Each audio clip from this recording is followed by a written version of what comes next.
24 घंटे के अंदर ईरान में कुछ ऐसा होने वाला है जिसके बारे में सिर्फ 4 लोग जानते हैं।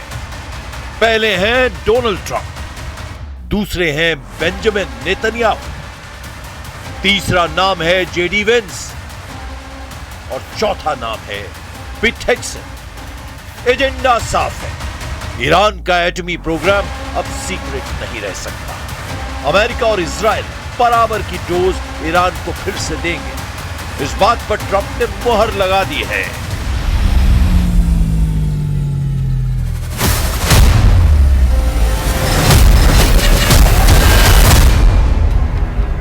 इस बात की 100% गारंटी है कि ईरान ने ट्रंप की बात नहीं सुनी तो उसे 1800 बंकर बस्टर बमों के धमाके झेलने पड़ सकते हैं, क्योंकि इजराइल के पास ट्रंप की दी ये फायर पावर हमले के ऑर्डर का इंतजार कर रही है। ऐसे भयानक हमलों की वजह ट्रंप की नई धमकी है। ट्रंप ने कहा है कि अगर ईरान ने अपने परमाणु अड्डों की जांच में अड़ंगा लगाया तो फिर सर्वनाश युद्ध होगा। ट्रंप ने दावा किया है कि ईरान अपने परमाणु ठिकानों की अंतरराष्ट्रीय जांच के लिए तैयार हो गया है। ट्रंप के मुताबिक IAEA की निगरानी से दुनिया को भरोसा मिलेगा कि ईरान परमाणु हथियार नहीं बना रहा। लेकिन ईरान ने ट्रंप के दावे को धुआं-धुआं कर दिया है। ईरान ने दावा किया है कि परमाणु मुद्दे पर अमेरिका से कोई नई सहमति नहीं बनी है। IAEA के साथ सहयोग पहले से तय नियमों के तहत ही जारी रहेगा। मतलब ट्रंप की धमकी का ईरान पर कोई असर नहीं पड़ रहा है। इससे भड़के ट्रंप ने आखिरी वार्निंग दे दी है। If Iran doesn't live up to their agreement, or if they're not behaving, I will do what I have to do. Trump को ईरान के तेवर नापसंद हैं।